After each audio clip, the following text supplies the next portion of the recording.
Muy buenos días. Nos encontramos con el poeta Reyes aquí en el Museo Alberto Arbelo Torrealba. Bienvenido. Muy buenos días, muchas gracias por la oportunidad que me das de dirigirme al público que escucha tu programa. Pues, ¿cómo te inspira para escribir un poema? Porque debe ser algo muy complicado. Bueno, mira, en cuanto a eso de escribir un poema o escribir en términos generales, lo de la complicación son cosas que se dan en el proceso escritural, en el escribir. Es decir, no hay otra manera de aprender a escribir sino escribiendo, como todas las cosas que tienen alguna entidad en la vida. Se aprende a ella efectuándolas, ejecutándolas.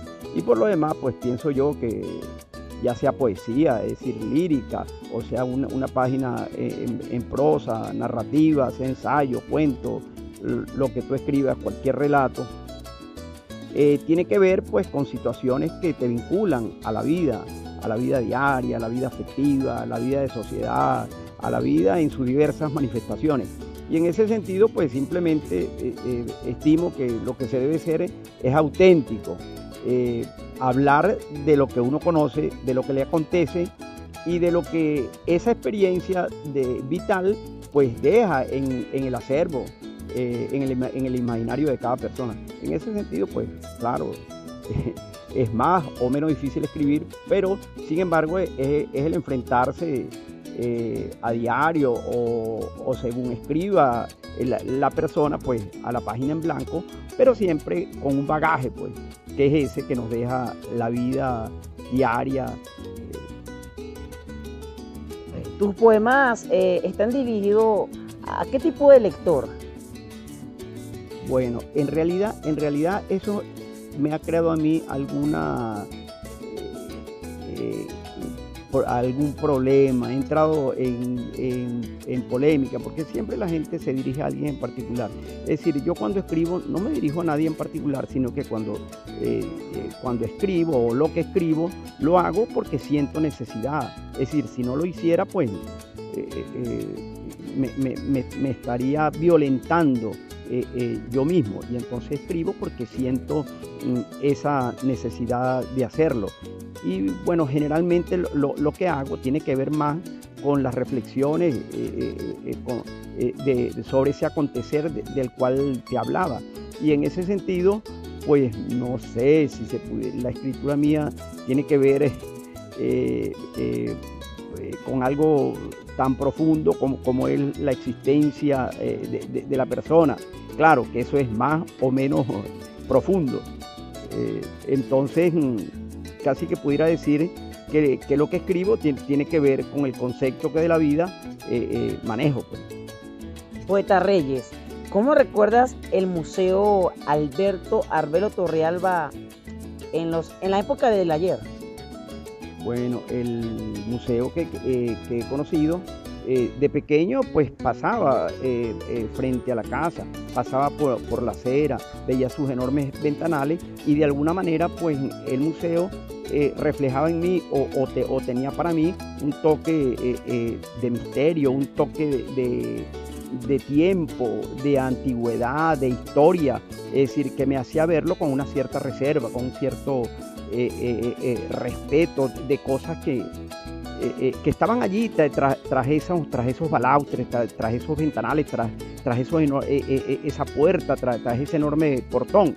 Pero ya después, cuando comienzo a conocerlo en la década de los años 70, quizás a finales de la década de los 70, entré por primera vez a la casa y entonces pues pude sopesar, pude darme cuenta, pude respirar ese ambiente que nos vincula con el pasado de Barinas, con ese pasado colonial ilustre, con esas ejecutorias de los barineses de otros tiempos.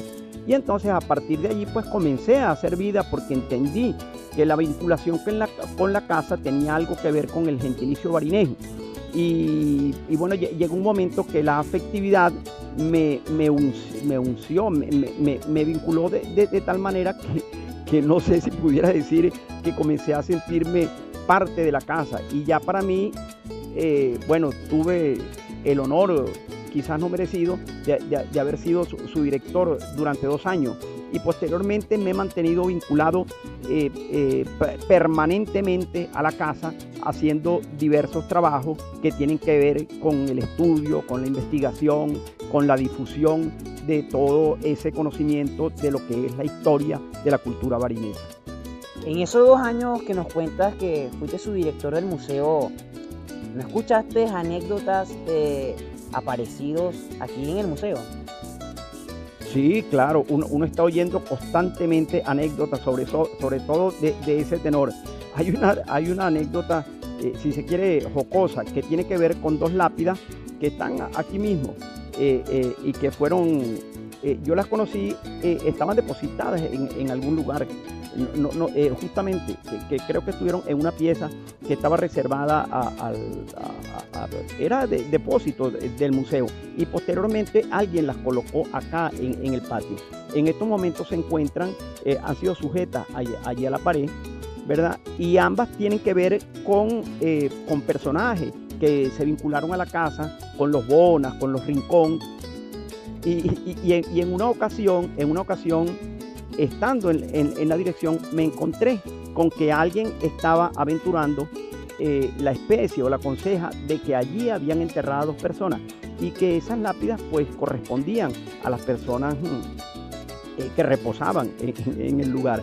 Es decir, quiero decir que a mí me resultaba obvio que no había nadie enterrado allí. No digo que bajo este suelo no reposen, porque esta casa ha estado vinculada a la historia no solo local, sino también a la historia nacional. Y historiadores dicen que aquí en el patio de la casa, es decir, debieron enterrar gente cuando la Guerra Federal, cuando las diversas escaramuzas y guerras y guerritas que se dieron en la segunda mitad del siglo XIX. Y concretamente José Lontanta, que allí en el umbral del zaguán cayó envuelto en la bandera de la Revolución Libertadora que comandaba Manuel Antonio Matos, el abanderado de la causa, derribado de un tiro. Pero en el caso concreto de las 2 lápidas, esas lápidas debieron acompañar, eran para acompañar cuerpos que estaban en el cementerio. Es el cementerio de 1910, creo, que está ahí al lado de la iglesia del Carmen, y nunca, por las razones que fueron trasladadas de la casa hasta el Camposanto. Entonces quedaron allí, dando pie, vuelvo y te repito, para esa especie de conseja de gente que oye y propala, en este caso pues rumores, pero que también alimentan la historia de la casa, su leyenda, su tradición, y que forman parte de ese acervo y de lo que es el imaginario del barinesco. Hoy en día, con la llegada de la tecnología, podemos ver para leer tus poemas ahí en el internet, o dónde la podemos encontrar. Mira, yo lo poco que yo he escrito está disperso en la prensa local, en la prensa regional, en alguna revista de la universidad, La Parángula ya casi extinta, en alguna revista aniversario, en alguna ocasión aniversaria, y recientemente tenemos un espacio es del centro literario en el cual hacemos vida algunas personas como el poeta Manuel Darío Gruber y algunas personas aquí en el museo. Y entonces han recogido, me han convencido de que publique 3 o 4 poemas que están allí, que están en un espacio, en un portal, tengo entendido, que enmarca pues las actividades que se realizan en el centro literario. Muchísimas gracias, y pues unas palabras para los oyentes de Nuestro Talento por Auténtica. Bueno, en principio darte las gracias por haberme permitido llegar hasta ellos, y después a toda esa audiencia pues que oye tu programa, invitarlos a que visiten la Casa Pulideña esta casa tan llena de historia, que conforma una de las cuatro, es una de las cuatro casas más viejas con que cuenta la historia, la historia local barinesa. En ella van a encontrar, además del aire, la atmósfera y el espíritu de lo que es el gentilicio barinés, pues la oportunidad de recrearse con toda una serie de elementos que tienen que ver con la vida y la obra del epónimo, que es el poeta Alberto Arguello Torrealba, con la historia de los Pulidos, que fue quienes construyeron esta casa, y con toda una serie de elementos que tienen que ver con el acervo, con el activo artístico que tiene la casa. Entonces yo creo que la visita a ella debe ser obligada para todas aquellas personas pues, que se sienten barineses y que saben que aquí pues, se va a alimentar y se va a nutrir ese acervo de lo que es el gentilicio barinés. Muchísimas gracias.